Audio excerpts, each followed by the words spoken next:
বিচাৰিছো যে আমি ইতিমধ্যে সিদ্ধান্ত লৈছো শিৱসাগৰ সদৰ থানাত আমি তেখেতৰ বিৰুদ্ধে এজাহাৰ দাখিল কৰিম আৰু ভুল হয় তো এটাই অনুৰোধ যাতে আপোনালোকে এইটো বেয়াকে হেই নকৰে মই মানে জানি বুজি কৰা নাই তাত মানুহজনক সুধিছিলো তেখেতেও চাগে ইমান ভালকৈ নাজানে তেখেতেও কৈ দিলে ময়ো কৈ দিয়া গ'ল হেল্ল' এভৰিৱান আজিৰ ফাৰ্ষ্ট নিউজটো হৈছে ডিম্পুদাৰ বিষয়ে ডিম্পুদাই কেইদিনমান আগত এটা ব্লগত আহোম স্বৰ্গদেউ গদাধৰ সিঙৰ বিষয়ে ভুল ইনফৰমেশ্যন দিয়ে তাত তেওঁক বহুত ক্ৰিটিচাইজ কৰে সেইটোক লৈ তাৰপিছত তেওঁক ক্ষমা খোজাও দেখা যায় তাৰে দুটা ক্লিপ আপোনালোকে চাই লওক এজন জনপ্ৰিয় ইউটিউবাৰ ডিম্পু বৰুৱাই তেখেতৰ এটা ব্লগত মানে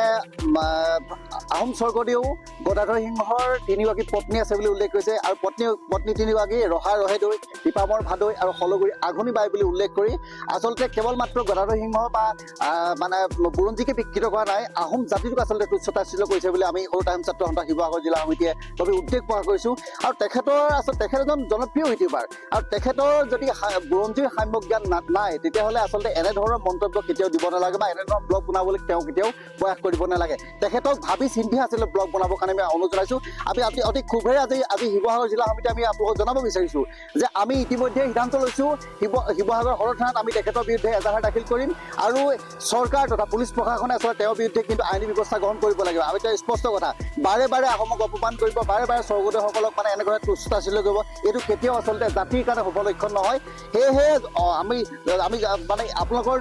তো মানুহৰ কেতিয়াবা ভুল হয় তো এটাই অনুৰোধ যাতে আপোনালোকে এইটো বেয়াকে হেই নকৰে মই মানে জানি বুজি কৰা নাই তাত মানুহজনক সুধিছিলো তেখেতেও চাগে ইমান ভালকৈ নাজানে তেখেতেও কৈ দিলে ময়ো কৈ দিয়া গ'ল তো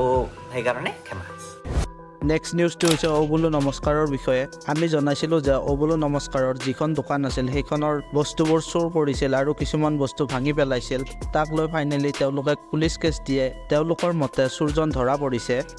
নেক্সট নিউজটো হৈছে ভূষণ পাঠকৰ বিষয়ে ভূষণ পাঠকে গ্ৰহণ কৰিলে north east icon of the year award 2023 তাক লৈ ইনষ্টাগ্ৰামত তেওঁ এনেকৈ ষ্টৰি দিয়া দেখা যায় নেক্সট নিউজটো হৈছে NeuzBoyৰ বিষয়ে NeuzBoyৰ নতুন অসমীয়া ব্ৰডকাষ্ট চেনেল এটা আহি আছে তাক লৈ তেওঁ কমিউনিটিত পোষ্ট এটা দি জনায় যে তেওঁ উইকলি পডকাষ্ট এটা আনিব আৰু অকল ফেমাছ মানুহেই নহয় চব ধৰণৰ মানুহ আহিব বুলিও জনায় চেনেলটোৰ লিংক ডেছক্ৰিপশ্যনত দিম আপোনালোকে চাই ল'ব পাৰিব নেক্সট নিউজটো হৈছে দীনেশ ফাৰ্নিছৰ বিষয়ে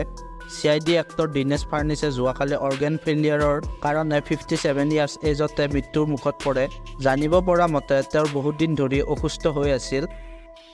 নেক্সট নিউজটো হৈছে GTA গেমৰ ট্ৰেইলাৰৰ বিষয়ে GTA 6ৰ ট্ৰেইলাৰ কালি লঞ্চ হৈ গ'ল আৰু বহুতকেইটা ৰেকৰ্ড ব্ৰেক কৰিছে মাত্ৰ 16 ঘণ্টাতে 70 মিলিয়ন ভিউজ পাৰ কৰি দিছে যিটো ফাৰ্ষ্ট নন মিউজিক ভিডিঅ' বনি যায় যিয়ে 70 মিলিয়ন কেৱল 24 ঘণ্টাৰ আগতে পাৰ কৰে তাক লৈ মিষ্টাৰ বিছে এনেকৈ ৰিয়েক্ট কৰে নেক্সট নিউজটো হৈছে আইচস্পীড ভাৰ্চেছ KSIৰ বিষয়ে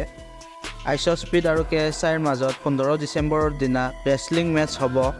তাত জেনেৰেট হোৱা ৰিভেনিউখিনি ফাউণ্ডেশ্যনক ডোনেট কৰিব বুলি জনা যায়